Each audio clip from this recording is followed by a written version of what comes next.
Hello, everyone. How are you all? I'm excited to see so many of you already joining to get your brave on. This is a topic that I feel like resonates with so many of you. Many of you have asked, how do I say no? What about, but can I?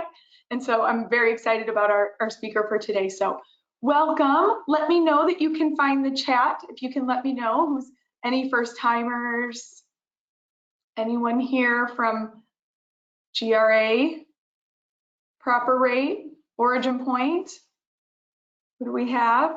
See who we've got with us today. Hello, Annette. How are you? I miss your face. Bethany, of course. Bethany typed in first timer, of course. You always know I call out Bethany for her perfect attendance award. I mean, Bethany, at this point, I need you to create yourself an award. It's been like years and years and years. Hello, everyone. Annette, I do miss seeing your face. Jenna, good morning. All over. Hi from Texas, Kim. Glad to have you. Glad to have you, Nicole from Colorado. Love it. GRA in Southern California. Hi, Kathy. Anyone from Proper Rate? Anyone from Origin Point?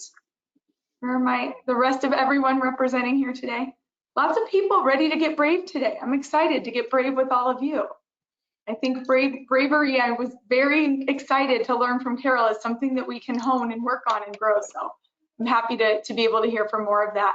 And I know that as much as you all love bantering with me, love it, you actually did come here to see someone else. So without further ado, I know it's just the top of the hour. Quick 2 announcements. Don't forget there is a handout attached that will help you as you're kind of following along. And then additionally, send questions throughout. She is incredibly interactive and she'll take them where it makes sense. And then we'll also have them at the end if we need to break and take additional questions then. But again, without further ado, you didn't come to hear from me.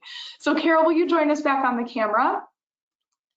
Carol is the authority on brave leadership, and she has founded a Brave Institute. So again, I told you I was excited to find out we could get braver, that we didn't have to just sort of be born with it. And her ideas of how to both empower and entertain and educate all of us on this, whether it's just something professional, whether it's something personal, running a marathon, climbing Mount Kilimanjaro, finding something in your life that is maybe a small step, saying no more often. That's pretty brave for some of us sometimes. Carol's here to take us through. Thank you so much, Carol. Thank you so much, Lizzie, and thank you, Ella, as well, both of you, for all of your hard work in coordinating these monthly webinars with the Guaranteed Rate Organization of Women, Go Grow, and especially for today, especially because it means that I have the opportunity to now speak with all of you in this community and the mortgage industry. So I was asking Ella if you had like a secret internal word that you use to refer to all of the Guaranteed Rate companies and all of you who work together. And unfortunately, I heard that there isn't one yet. So I was trying to brainstorm, okay, is there a fun word that we can use? I was thinking of growers or GR, but the only thing that I kept thinking about was great. And I really hope that you know what I'm talking about, Tony the Tiger. Hopefully I'm not aging myself. Anyway, I can't unfortunately see your faces, but I'm just going to assume that you are laughing or smiling. And I'm also going to assume that you are all great. Otherwise, you wouldn't be here today. So thank you for showing up. And I'm really excited to learn how to be even braver together. Now, before we dive in, I kind of want to know where you are all at. Now, I know that Lizzie was just asking where people are coming from, but I'm curious, where are you at? So I know a lot of you are from Chicago. I know the headquarters of Guaranteed Rated Companies is there. And I don't know if you know, but I actually did my master's at the University of Illinois. So I'm quite familiar with Chicago. So are you in Streeterville, Lincoln Park, South Loop? It's such a fun city. One of my favorite restaurants of all time is Purple Pig. And for those of you not in Chicago, I'm curious. And you don't necessarily have to share where you're from. Maybe you're dialing in from your kitchen, from your bedroom, from your closet. I don't know, but I'm curious to hear. Just share in the chat, and maybe Lizzie can share a few ideas of where people are from. Yes. Wherever you're. Yes. Lots and lots. They're blowing up our chat, Carol. Yes, lots and lots of Chicago folks shouting out their best neighborhoods or their best fun places that they either lived or visited in Chicago. Jenna agrees with you. Purple Pig is one of the absolute best. She is one of the most favorite. She was reminding us that it has recently moved, yes, but New Jersey, and I don't know if Karen is in Louisiana, LA, or in LA, California, but Maryland and North Carolina, you guys are from all over. we're so thrilled to have everyone with us. Arizona, Colorado, there's a big long list here.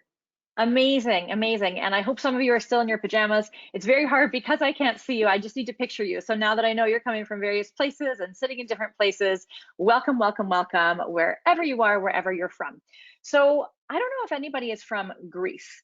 And you can put your imaginary hands up if you are, but I invite you to come with me because that is where we are starting this morning, specifically the island of Naxos. So imagine. It's the summer of 2001, and I was at this massive pool party. There must have been at least 400 people there. And I was with a group of my friends from high school, so I'd known them a long time. And after an intense summer studying Shakespeare at Oxford University and living in this gorgeous old college called the Balliol College, think like one of those colleges you see in Hogwarts, and we were ready to party. So we were devouring this watermelon, and one of my girlfriends comes up to me and says, "Hey, will you come with me to ask the guy who runs the bungee jump if he would give me a discount if I go topless?" And I half rolled my eyes. Of course she would want to do something like that, but I said, sure. So we went. So we asked the guy, and he looked at us and said, if you knew how many girls asked me to do that, if I said yes to all of them, I'd be out of business. But if you go fully naked, well, that's another story. So I start laughing, obviously, and she looked over at me and got dead serious in the face and said, "I wouldn't, but you would. I dare you." And my heart immediately started pounding, and for some reason, I knew that this was happening. And before I actually had sunk in what was going on, I all of a sudden found myself getting a chest harness put in, my ankles strapped together, and all of a sudden I'm on this crane going up and up and up. I didn't even have enough time for a drink, get a little bit of Dutch courage, nothing. So all of a sudden I'm going higher than I felt comfortable. And for whatever reason, the crowd was getting further away and yet bigger and bigger. I think because apparently the word got around that some crazy Canadian was about to go bungee jumping in her birthday suit in front of hundreds of people. So I knew that I was never going to be in a situation quite like this one ever again. So I decided to milk it for all it was worth. So I told the crane operator that I need a little bit of a countdown. They gave me this tiny little towel that did not cover everything that I was allowed to use on my way up. But he counted me down 3, 2, 1, and I took off that towel and I did a little shimmy and I jumped. And I have no idea what I was more scared of, the fact that I was bungee jumping or the fact that I was naked in front of a whole bunch of strangers. Now, they certainly took their time wheeling me back in, getting out the pole, and it was so embarrassing after I knew what had just happened. And I thought that I could just inconspicuously make my way through the crowd back to my friends, but no, no, no. I had to go through this bar area and I was met with high fives and hollers and way to go and shots. It was crazy. Now, finally, I went back to my friends, and thank goodness it was before the days of social media. Now, you must be thinking, well, was that brave or was that just plain crazy? Perhaps a little bit of both. But if I'm totally honest, at the time, I was more concerned with saying yes and looking cool than I was being courageous. It's kind of the story of my life. I never felt cool enough. I never felt good enough. I never felt like I had what it took to fit in. And so I got really good at playing the game. I got really good at pleasing the cool kids, pleasing the teachers, pleasing my parents, doing whatever was required. Now, luckily, there was one person who saw me, one person who got me, one person who made me feel good enough, regardless of what was going on, and that was my mom. And when I was in theater school, she came to every opening and every closing of every show I ever did. And then, unfortunately, she got sick. She got really sick. And eventually I moved back home to look after her. And for the first time in my life, I finally did not feel good enough. I felt like I had purpose. I felt like I belonged. Finally, I didn't feel like I wasn't good enough or tall enough or blonde enough or skinny enough to get the role or land the gig. And then all of a sudden, my mom passed. And in an instant, I lost my number one fan. I lost my purpose. And I lost me. My world came crashing down. And so I ran away. I ran away and I started volunteering at orphanages in Thailand, living in ashrams in India, with Mother Teresa's missions of charity in Calcutta. I shaved my head, raised over $10,000 for breast cancer research. I learned how to surf in Australia. I learned how to ride camels in the desert. I did a lot of crazy things, jumped out of planes and met a man, moved into his van, went apple picking for a year. Why not? And then I realized, you know what, I got to do something with my life. And so I started sharing my story and speaking about the fact that you can still live big after losing big. Now, you might be thinking, wow, that really was living big. You really were brave. But the truth is, I wasn't living big at all. I was hiding big, escaping big, because I wasn't ready to face life, wasn't brave enough to face life without that one person who believed in me. And so I've spent over the last more than decade trying to figure out what it actually means to be brave, what it looks like, and what it takes. Did you know that every living organism at their core are wired to grow as big as they can and live as long as they can? So why is it that so many of us are playing smaller than we know we can? Wherever you are in your life and your career, you are here for more. You're capable of more, and you're deserving of more. More growth, more influence, more contribution, more experience, more impact, more brave. Now, I have an important question for you. What would you do if you were even braver? What would you do if you were even braver? Now, this is a question that I've asked thousands of women over the years through the work at the B.R.A.V.E. Institute. And whether to a high-level executive, an extremely successful business owner, or someone fresh out of school, their first day on the job, everyone always has an answer. Here are some of the answers that I get the most frequently.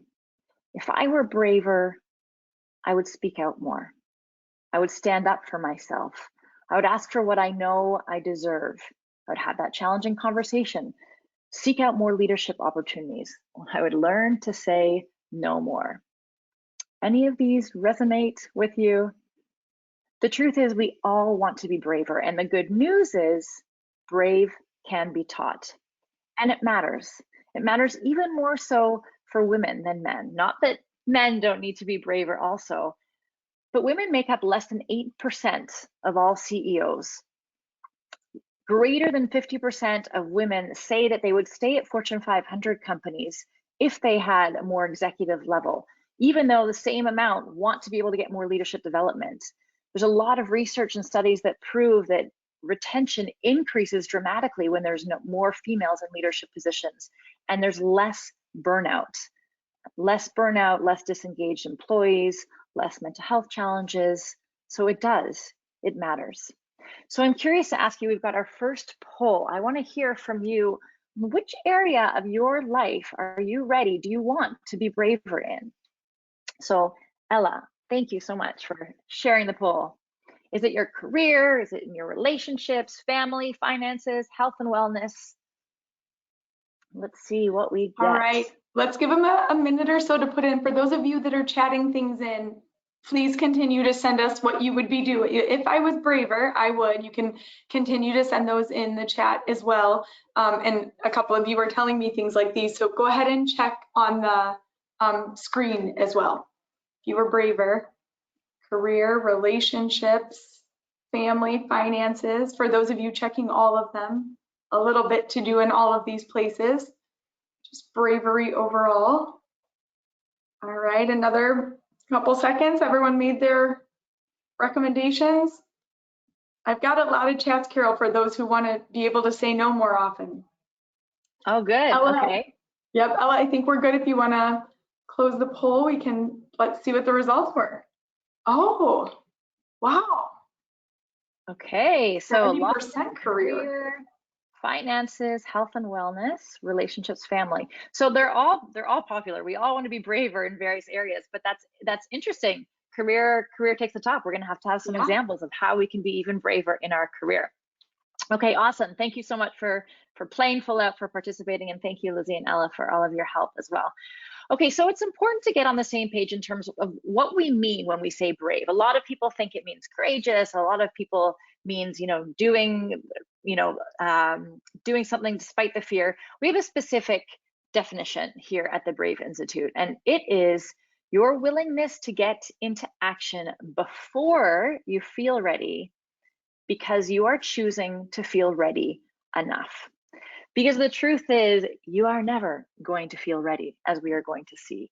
And sometimes we wait to feel brave. We think it's just a feeling. But I'm sure you can all attest to the fact that at some point you've had to do something that you don't feel like you were ready for, whether or not it was applying for that job or having a child or, going out for a run. But as soon as you started that first small step, it's contagious. And all of a sudden you recognize, wow, maybe I can do this. So it's all about getting into action before you feel ready, because you're just making that choice. You might not feel it, but you're gonna get into action anyway because you're feeling ready enough. All right, so it is time to get your brave on. It is your turn. I hope you are ready. I hope you are willing to play along with me, because we all deserve to be even braver. Now, being brave means that you're not going to have to be okay being comfortable. Comfort and growth cannot coexist. And if you want to grow, you need to be brave. So the ideas that we're going to learn here today, while maybe simple, not necessarily easy, and yet we're all capable of it. We're all deserving of it. And I think that we're all ready for it. So you got to be willing to get uncomfortable, and you got to be willing to grow, which is why you're in this community. See how I did that? And you gotta forget trying to look good, to do it right, and to be afraid of looking bad. Because if you want to be brave, you can't be all of those things. You gotta step into brave, bring all of who you are to all of what you do. So we're ready to be brave. I have a feeling that we are. And yet there is something, unfortunately, that gets in our way. There are these pesky little things called bravery killers. And we need to learn about what these are. We need to bring them to the forefront, because knowledge is power. And once we are aware and can recognize when these killers get in our way, well, then we're going to be able to learn how to bust through them. The first one is perfectionism. Perfectionism. And think about, as we go through these bravery killers, which ones resonate with you? Unfortunately, even more so for women than men, perfectionism is a big thing that holds us back. So it's an ideal that doesn't even exist, right? And yet we still try to attain it. It's about having these unrelenting high standards and expectations that are just impossible to reach. And Brené Brown talks a lot about perfectionism and how it relates to shame. And she says that actually sometimes perfectionism can be a defense mechanism for shame. If we don't feel enough, if we don't feel accepted, if we don't feel comfortable enough in our own skin, that if we exude this so-called perfectionism, then maybe people won't find that out, right? But unfortunately, we're setting ourselves up for failure, because you're never going to be perfect at something, especially the first time you do it. And yet women expect to be perfect right out of the gates. So there was a study done by Hewlett Packard that said that women will wait until they have 85% of the qualifications necessary before going out for a job. Our male counterparts, on the other hand, will wait until they have maybe 25 to 35%. So there's a big gap. We feel like we need to have it figured out.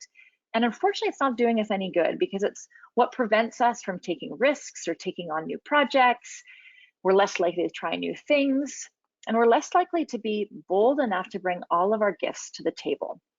So it really is not about perfection. It is about progress. It's about celebrating every small step of the way as we go.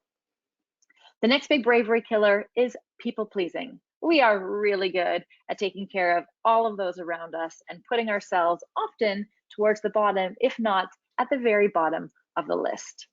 And unfortunately, you are not doing yourself any favors when you do that, because when you're putting other people first, it means that you're not necessarily speaking up when you want to. You're not easily offering some valuable ideas that you could bring to the table. You're not necessarily being as assertive as you could be with what you want and what you need. And when you continue to people please, you eventually become resentful. Again, this is all about making sure you look good and that you're liked. So also remember that every time you are saying yes to something or someone, there's also something or someone that you're saying no to. and that's often is you. So sometimes, if not all the time, you really have to start pleasing yourself. And I know there's this cliche idea that the more you please yourself, the more you love yourself, the more you fill your cup, the more you have to give. But the truth is, it's true, because you matter. And sometimes we think that other people matter more than we do, and that is not the case at all. So recognize when you're people pleasing. Take a second before you say yes, and think about what really makes sense for you. The next big bravery killer is comparison. And this is a big one, especially in today's age of social media. It is so easy to compare. It is so easy to think and assume everybody has a better, more exciting life than we do. And that is simply not the case. Of all of the women that I've worked with, and I've worked with a lot, nobody has it all figured out. Nobody. And whatever people put up on social media, it's because that's what they're choosing to have you see. That's what they think you That's what they want you to think their life is all about. We think that the grass is greener on the other side, and yet it isn't. So just because people show their highlight reel doesn't mean that it's fair for us to compare our everyday life or our behind the scenes to that. It's not true, it's not fair, and it's hurting us. There are always going to be people ahead of you, and there are always going to be people behind you. And the race is long, and in the end, it's only with yourself. So instead of comparing your today with somebody else's tomorrow, sometimes we compare where we're at with people who are way further ahead in their career or their life. And again, it only makes us feel worse.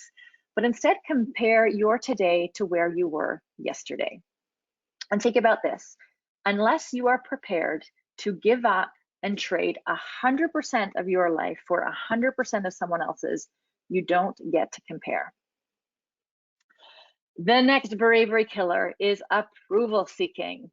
And this is a big one. Who here likes gold stars? I know I do. I love collecting gold stars. So if you too like them, then you are not alone. Remember those Bristol boards that we used to get in kindergarten or grade 1 that was like gold stars when we behaved well, when we did something well, when our block tower looked great?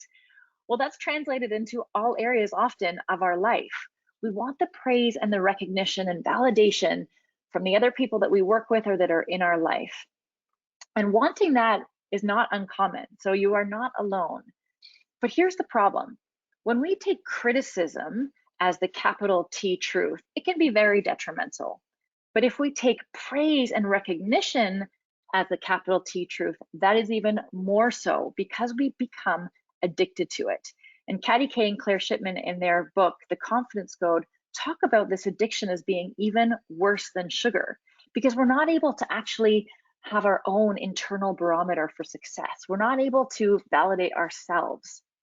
And the irony is, as soon as you stop needing that approval from other people, that is exactly when you're going to get it. You're going to start getting it.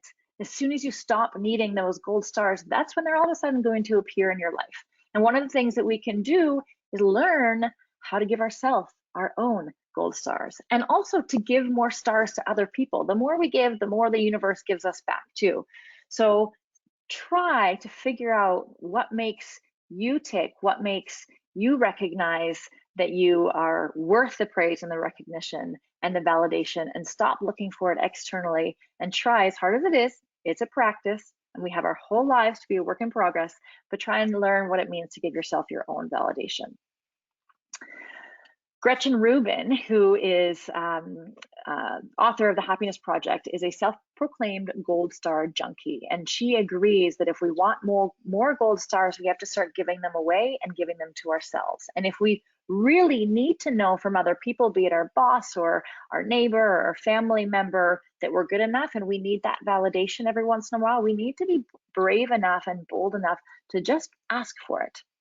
So yes, it is nice to be liked, but ultimately you have to like yourself. And I know in my high school, it was all a popularity contest, but in life, it isn't.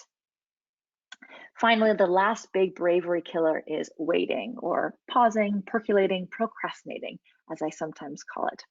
And this is all about the fact that so many of us spend time in what Dr. Seuss calls the waiting place, for people just waiting. Waiting for a bus to come, or a plane to go, or the mail to come, or the rain to go, or the phone to ring, or the snow to snow, or waiting around for a yes or a no, or waiting for their hair to grow. Everyone is just waiting. But no, that is not you. Somehow you'll escape all the waiting and staying. You'll find the right places where boom bands are playing. All right, we spend a lot of time waiting, and there are two types of waiting out there. The first type of waiting is largely out of our control. So did you know the average person over the span of their lifetime will spend 693 hours waiting for planes, trains, and other forms of transit? 6 months in line, be that at bank tellers, amusement parks, or grocery stores, and the equivalent of 22 weeks on hold for our favorite customer service representatives. Now that is a lot of time waiting, and especially these last 2 years, we have probably increased that average number by a lot. We waited a lot, and again, a lot of that waiting is out of our control. But there is another type of waiting that is very much in our control, and it's far more detrimental. This is the type of waiting that we do when we're waiting to feel good enough, when we're waiting to feel ready, when we're waiting for that perfect moment to magically arrive, waiting for all of our ducks to be in a row. Well, I have news for you. That perfect moment is never going to magically arrive.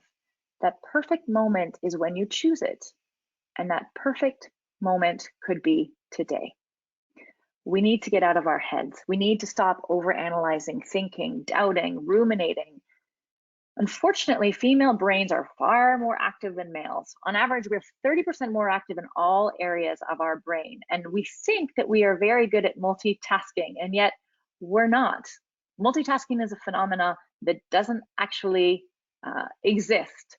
It's all about single tasking. And the more worrying and overanalyzing and hesitating that we do, it just prevents us from taking any action at all. And being brave is all about getting into action. So we need to get out of our own way. Now, I'm curious to hear from you. We're having our next poll. What is the biggest bravery killer? What is your biggest bravery killer? What is one that really resonated with you? Is it perfectionism? Is it people pleasing? Is it comparison? Is it approval seeking, or is it waiting? And you can have more than one as well. Oh, this one I think we can only have one. You can try to pick two. I was going to just offer up. I think this one only allows you to select one. So maybe pick the one that's the biggest. I think there's a lot of us that likely have a few of those things together, but pick the one that's your biggest one. Oh, they're also closely related. I know they are. So as Lizzie said, just choose the one that really resonates with you, or the one that maybe you really want to work on. And just so you know, whatever bravery killer or bravery killers that you have, you are not alone. Right? There's a lot of research that shows these are the things that hold especially women back. And I can share from personal experience that I not only have experienced, but still do experience every single one of them. Again, as I said, we have our whole lives to be in work in progress, and it's not about eliminating everything that's getting in our own way. It's about becoming more aware so that we can catch ourselves in the moment and then choose something different. So let's see what some of these. Let's close it up. A lot of people that are sending in their extras. The ones I couldn't say, they're chatting into me. I'll be glad to keep taking them. But perfectionism on the top of the list. I don't think that one surprises you, does it, Carol? It does not. No, it does not. Waiting, a lot of people waiting. Yeah, I get it. Approval seeking, I mean, all of these obviously are popular. Thank you for sharing and being open and honest. And again, now that you know this about yourself, when you recognize, really think about it, and we'll come up with some ideas and tools how you can bust through them in the moment. All right, so there are 3 areas specifically for women where I really think that we need to be braver and can be braver. And these relate both to our work life and our home life. The 3 areas are how to show up, how to speak up, and how to connect. So we're gonna go over just one big idea under each of these areas before we get into figuring out how to get out of our comfort zone and get into our brave zone. So this first idea, brave enough to show up. How are you showing up? I'm sure you've seen those people or know those people that just seem to have it, this like gravitas, the X factor, the je ne sais quoi that makes them stand out. The ones that seem to get the opportunities at work, that always know exactly what to say at the right time, the ones that don't seem to be afraid at taking risks or going after what they really want. Simply put, they have this presence, they stand out. And you know what it is? It's the people who are comfortable enough in their own skin and aren't afraid to really show up. So one of the biggest things women need to work on is we need to be more visible. We need to take center stage. We need to share ideas. We need to not be afraid of walking down the hallway or sitting in the center of the room during a meeting, or, putting our ideas out there. So think about how you can be more visible. How can you be more present? It could be anything like, you know what, I'm going to arrive 15 minutes too early so that people know I'm there and committed. It could be that next time you are in a meeting, you take a seat and a chair that's right in the center of the room instead of hesitating and maybe taking, some space standing up in the corner. And when you're asked for your ideas, share your ideas, and don't necessarily wait to be asked. Make sure that you raise your hand and you share things beforehand. Make a little deal with yourself that you're going to speak up and comment at least once in every meeting that you attend. Do things that make you stand out, to be more visible. And again, sometimes we don't feel brave enough, or we don't feel confident to be able to do that. And sometimes we need to fake it before we make it. And when you sort of strut your way through the office, when you drop your shoulders and you puff your chest out a little bit, change your gait, chances are you will actually trick yourself into feeling, wow, like I do have more to offer. I can take up space. I do matter. So think about how you can be more visible in your work and in your life. This is also about saying yes before you feel ready, and even if you're scared. Just fully show up and be prepared to make mistakes and learn from that.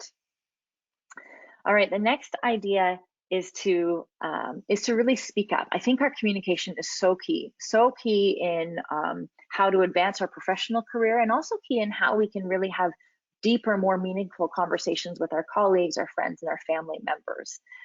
Now, one of the things we really need to learn how to do better is how to be assertive. Unfortunately, being assertive sometimes is a synonym for being aggressive, and that is not the case. The definition for actually being assertive is to behave confidently and be able to say in a direct way what it is that you want or believe. So yes, it's about having some confidence, but it's just about sharing your voice. And it's actually just as respectful for the people that you're sharing it with as for yourself. It's not disrespectful. So being assertive is really just recognizing that who you are and what you have to say matters.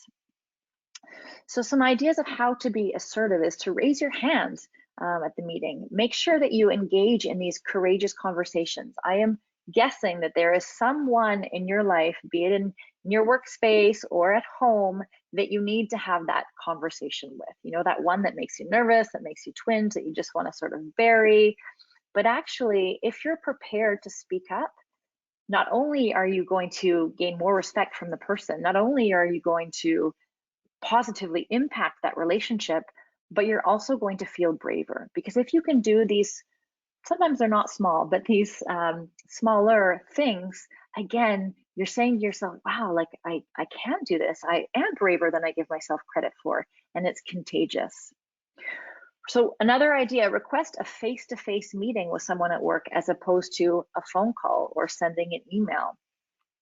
And maybe ask for that raise or that promotion before you feel ready, because you feel like you deserve it. So where can you be more assertive in your life? Where can you just, use your voice a little bit more and stand up for what you want and what you believe in? A lot of people say, oh, women especially, they need to find their voice. I don't think we need to find our voice. I think we have our voice. I think we just need to be prepared to use it even more. And then finally, with respect to how to connect, how can we be brave enough to connect? Again, relationships are so important, and they really are what's going to help us get further in our work life, further in our home life, and also feel more fulfilled. We are human beings, and all we need is connection. And I am sure we've all experienced and felt that, especially these last 2 years.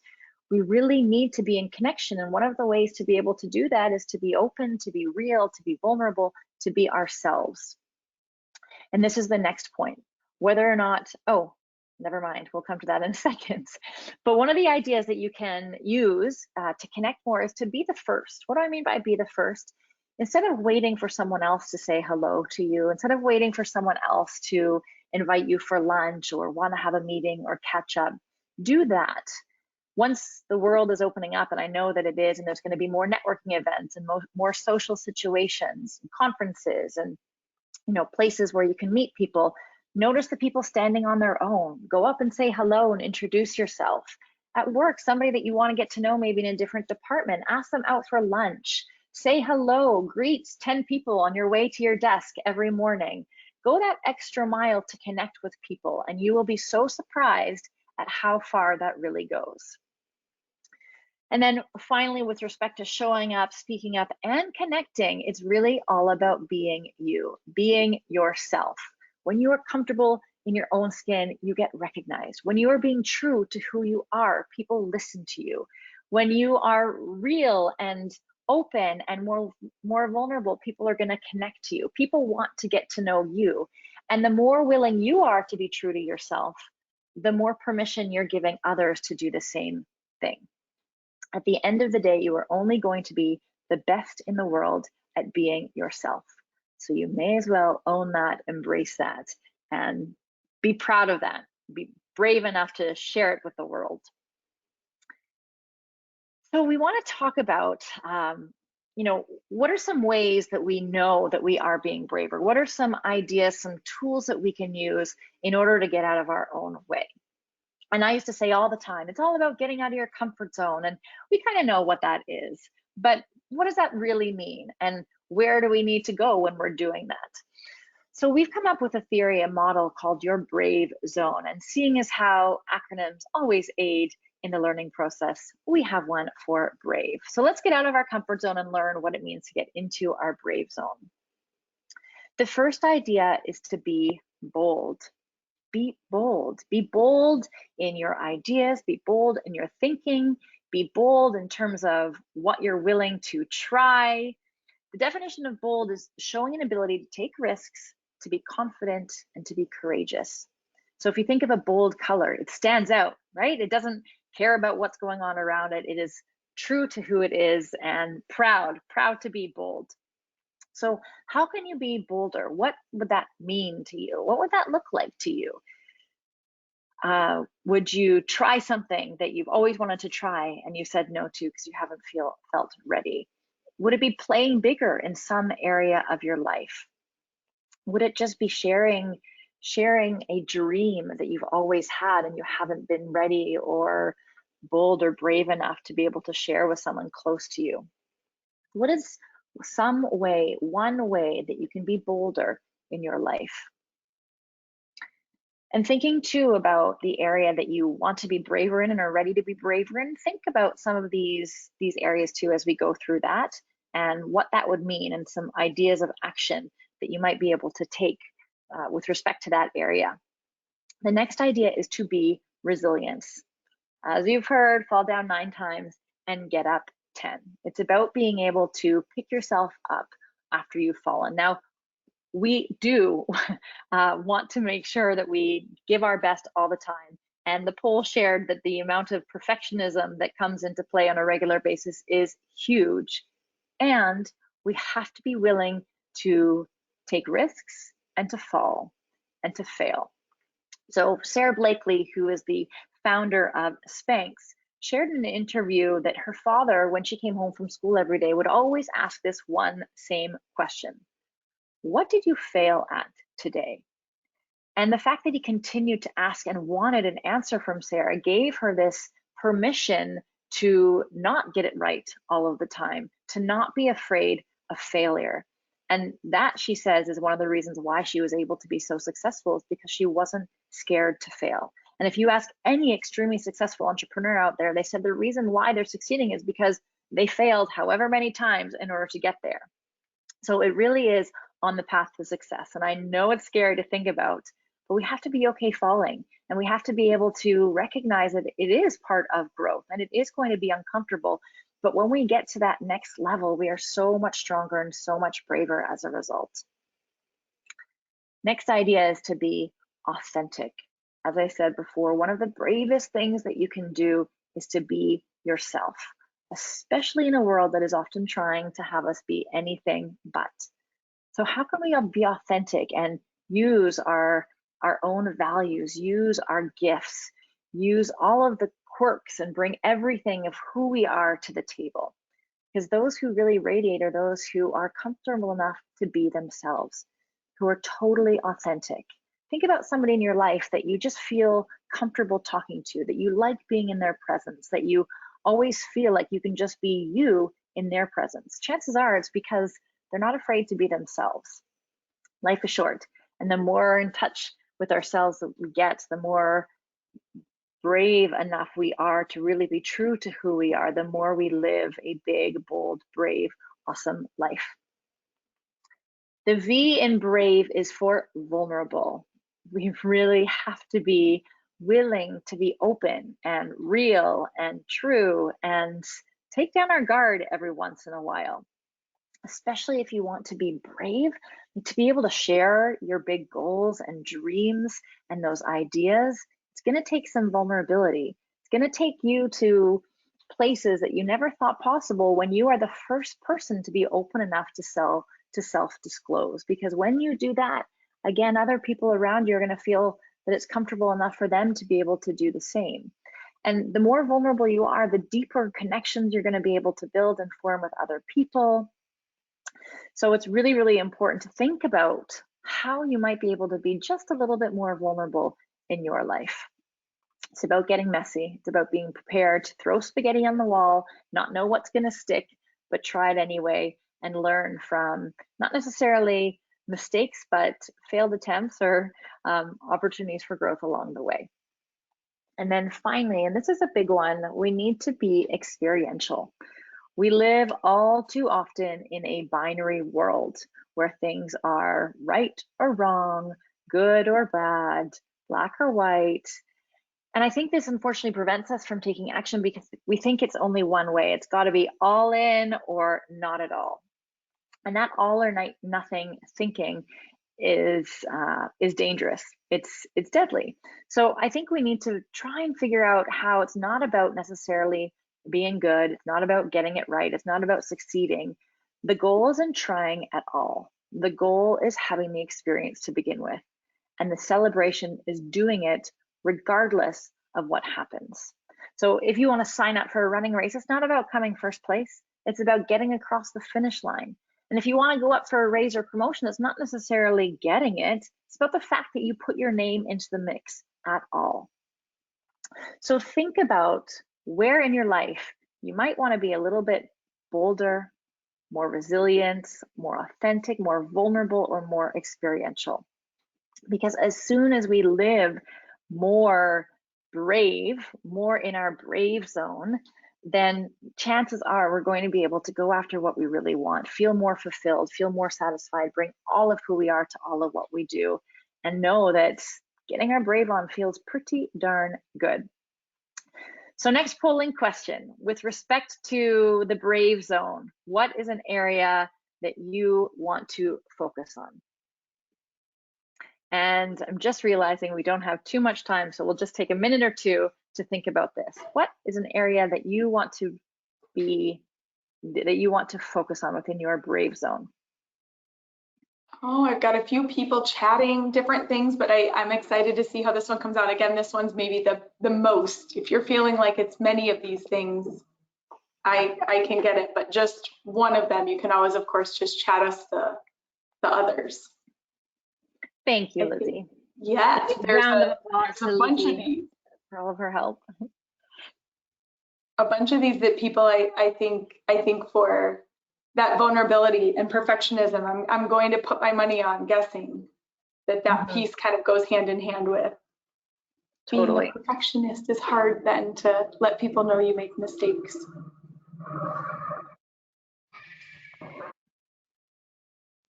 All right, Ella, I think we've got quite a few chats. Yolanda, thank you. Yolanda agreed with me. She's like, ooh, that vulnerable. Bold was actually, which does make sense. Oh. We've got a few. Yeah, bold is number one, and then experiential. and then And I think vulnerable. experiential makes sense for perfectionism because it's not about getting it right? It's just about trying it, True. doing it, getting messy, being willing to fail, and just going for it. So great, thank you so much, Lizzie. Okay, now we don't have very much time, but I want to open it up for a minute or two, maybe two, for questions. So at this point, are there any questions that any of you have? Feel free to write in the chat, and And Lizzie and or Ella. yeah, we've got a couple, Carol, and I think it actually goes along really well with the poll for wanting to be more bold. I have a few questions that are saying, yes, but part of what holds me back from being bold, which also they saw as kind of being brave, is that it doesn't always it isn't always received as well. They're nervous that they'll then be called bossy or bitchy or struggle with people not receiving them as well. So I think there's this bit of, yes, I want to be bold, but how am I bold without worrying about, again, how I'm kind of seen by those that would be judging me? So great question. There's 2 points that I want to make. First of all, if who you are is authentic and your intention behind what you do is true, then nobody can say what you're doing is wrong. And sometimes people will receive you in different ways.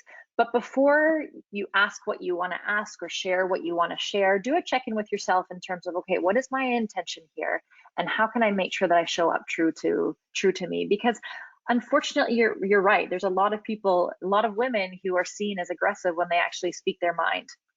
But if you are a good person and you are a hard worker and you know what you want and who you are, then nobody can say that you are doing something wrong. Nobody can say that you are out of turn or that you're being disrespectful or, not necessarily acting inappropriately. So think about what your intention is and trust that when you're being authentically you, that is always good enough and more than enough. And the second thing is, we can't control how we're going to be received by other people. My father used to say this line when I was young: perception is reality. And that's the truth, right? Just like beauty is in the eye of the beholder, so is perception. And that's hard. But if we spend all of our time thinking and worrying about how we're going to be received, we're missing the boat, because we can't control that. We have no idea how things are going to be received. So all we can do is make sure our intention is true and honest and right, and do whatever we can to make sure how we communicate is going to be the most possible opportunity, or the best possible opportunity, for them to interpret it the way that we want to interpret it. So we can't change their interpretation, but we can make sure our intention and how we craft it is really what we want to do. So just taking a little bit of time to craft things, thoughtfully, and then then you need to step back, right? Then you need to step back and you need to keep going. If it doesn't work the first time, don't give up. Don't make assumptions that just because you didn't get what you asked for the first time means that you should stop asking. Be true to yourself, know what you want, know who you are, have a good intention, and then figure out how it lands. And if it doesn't land properly, be brave enough to have a conversation with them and say, I'm just curious, what happened here? Is there a different way that I could have asked, or is there something else you were looking for? Because, I'm very keen, I'm really, whatever it is. So hopefully those gave you some ideas. I think it does. I think there are a couple of additional around that communication piece, which I think we won't have time to get into today, but it's something we should think about for a future webinar. There are a few people asking, yes, but how do I approach a person, or how do I move in a bold way? What can I say? What are things that I need to think about in order to kind of craft my message? And I think that's kind of the next kind of piece of this, to your point, is be thoughtful about all those things, but how do I get clear? That also came with a kind of sidecar question of, especially in the remote environment. So I want to remind everybody that we had done kind of earlier in the pandemic, and maybe it's worth reviewing. We did a bit of, are you showing up on video? Are you asking people to meet with you on Teams or on GoTo? Or are you showing up on everything on camera? Are you reaching out to coworkers as much as you want people to kind of approach you? Are you doing some of that where everyone's hoping and waiting for someone to reach out? Be that person.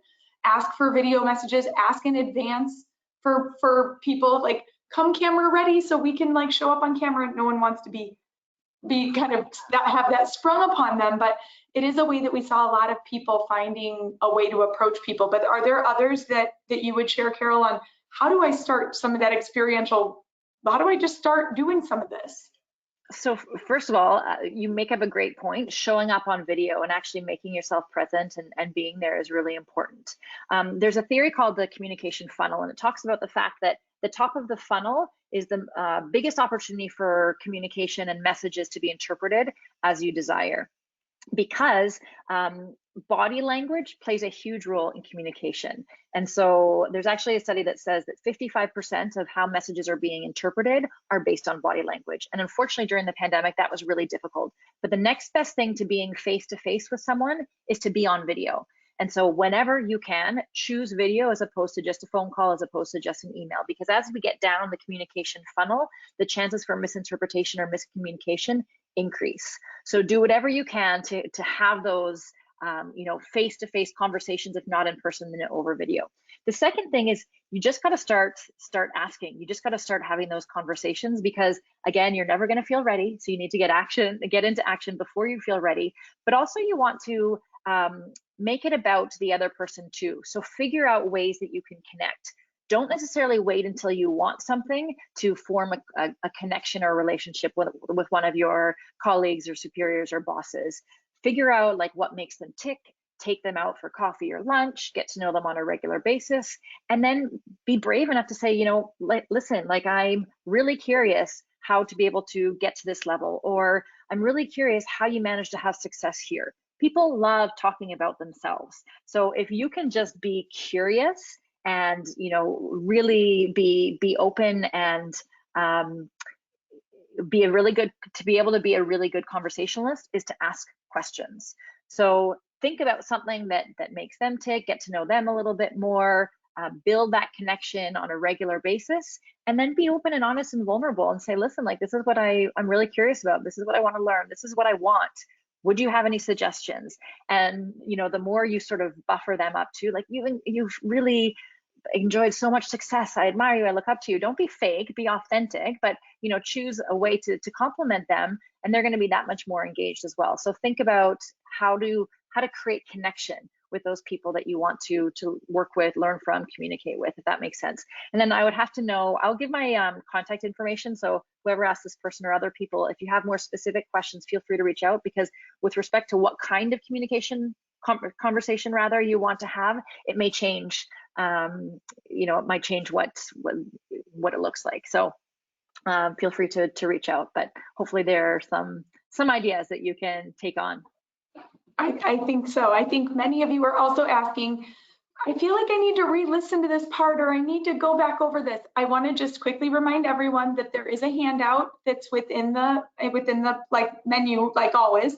And then by the end of the day, we'll hopefully have this posted online, and that way you can re-listen to that part or find that handout that was attached to run back through as some of you are kind of processing, going, wait, I need to go through that concept again. And I think if your instinct tells you that, you probably do need that one part again, because I think there are a few of you with different parts that you want to revisit. So don't forget, by the end of the day, we'll have it all posted.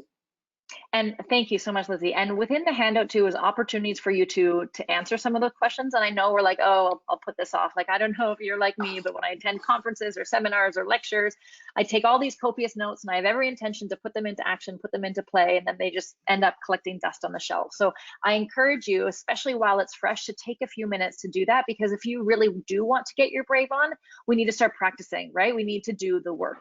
So take the time while it's fresh to answer those questions. And again, feel free to reach out to me, but also continue this conversation amongst yourselves as well.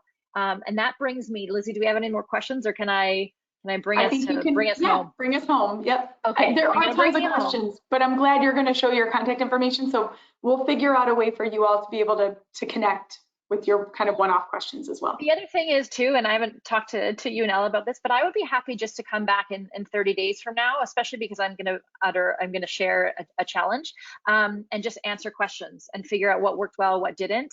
And instead of giving a presentation, just being able to sort of foster some questions. So we can talk about that if there's an opportunity to do that. If not, if I get a lot of questions from you, then I can always answer them and share that, and you can post them as well. Okay, so here is the challenge. So now it is your turn. Now it is you to take all of this information and figure out where you want to be braver and how you're going to do that. So this is the question that I have for you. Again, we're going to go back to the beginning. What would you do if you were even braver? What would you do if you were even braver? And now that you have learned what holds us back from being brave and what it takes to be brave, we're going to flip that question around and turn it into a statement. Because I am brave, I will.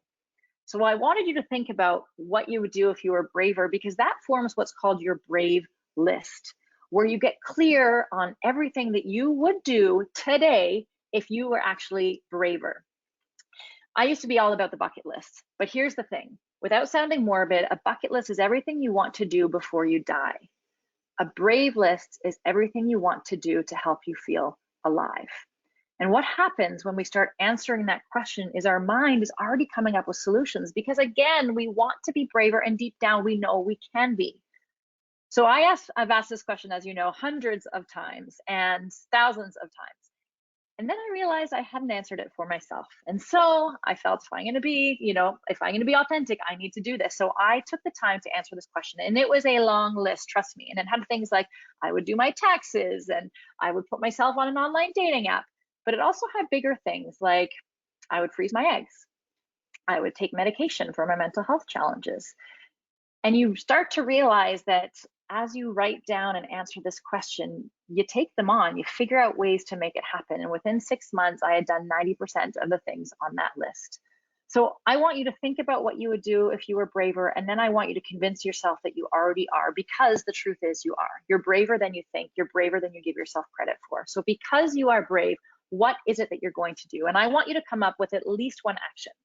Now, next week is International Women's Day. And I think that all of us collectively need to recognize that we deserve to be and step into the bravest version of ourselves. And the only way that we're going to help other people do that is to start with ourselves, to do it first. When you step into your brave, you're giving permission to other people to do the same. So here's the thing. We have a 7 days to brave challenge. And what this is you completing that because I am brave, I will, and choosing at least one action that you want to do. Think about the areas of your life, those 5 areas, the one that really stuck out to you where you wanted to be braver. A lot of them were career, some of them were health and wellness, some were relationships, some were family. Wherever it is, I want you to think about one thing that you can do to start moving that dial forward just a little bit. I'm not saying, if in your career you want to write a book, your to-do list cannot be write a book, but your to-do list could be, or not to-do list, your brave list could be, I will reach out to so-and-so who is in the publishing industry, right? If you have somebody that you admire in your department or someone that you look up to that you want to learn from, I will give them a phone call and ask them if they can meet for coffee. Do one small thing that is going to move that dial, take that first brave step, because again, bravery is contagious and you don't need to know what's that step beyond. You don't need to know how you're going to make everything happen. You just need to know your first next step. So 7 days to brave. I want you to take one step of brave action in the next 7 days that is going to take you 5 minutes or less. 5 minutes or less, that's it. Maybe it's researching, where music schools are because you've always wanted to play guitar. Or maybe it is reaching out to your boss and asking if we can have coffee. Or maybe it is, downloading a dating app so that you can see, begin to start the search for your soulmate. 7 days to brave. And I want you to find someone within your world, and ideally your career world, so some other women as part of Guaranteed Rate organization of women that you can help hold accountable to. So you can share with them what you're going to do and they can share with you what you're going to do, and in a week from now you can celebrate together. All right, sound good?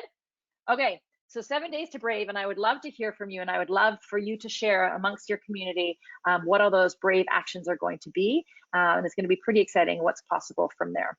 So this is my contact information. I would love to stay in touch with you. I would love to hear how those brave steps are going, and I would love to give a big shout out again to Lizzie and Ella for making today happen, for making all of these amazing monthly webinars happen for all of you. And I want to remind you that every living organism at their core is wired to grow as big as they can and live as long as they can. And yet far too many folks are playing smaller than we know they can, including probably you and me. But you're here for more. You're here for more growth, more influence, more impact, more experience, more contribution, and more brave. I've come to discover that being brave is not about bungee jumping in your birthday suit. It's about being brave enough to take on your life, to declare what it is that you really want, even if you're terrified that it'll never happen. It's choosing to be brave enough to be you, brave enough to be me, with all of our flaws, foibles, and fears, especially in a world that wants us to be something else. Maybe it's about being brave enough to know that you are good enough exactly as you are right here, right now. So because you are brave, what will you do that you're not already doing? And who will you be that you're not already being? And when are you going to start? Go ahead. I dare you. It's been an honor and a privilege. Thank you all so much, and have fun getting your brave on. Perfect. What a great way to end. Carol, thank you so much for getting to us. For so many of you who wrote in great questions, please reach out to Carol. She's got her email here. I assume you shouldn't call her. She's probably going to be inundated with lots of different kind of topics that you may want to put together. But the 7 days to brave is such a great challenge. So we'll find a way that we can figure out how to, all of you who are chatting like, yes, who's my partner? We'll figure out how to run our own match.com of helping get some of you some partnership to get 7 days to brave. We'll figure out what we can do to get around that. But thank you so much, Carol. Thank all of you for investing your time and energy into getting yourselves to a place where you are excited to be more brave. As always, thank you, Ella, from behind the scenes. Thank you all. Have a great day. See you in 7 days.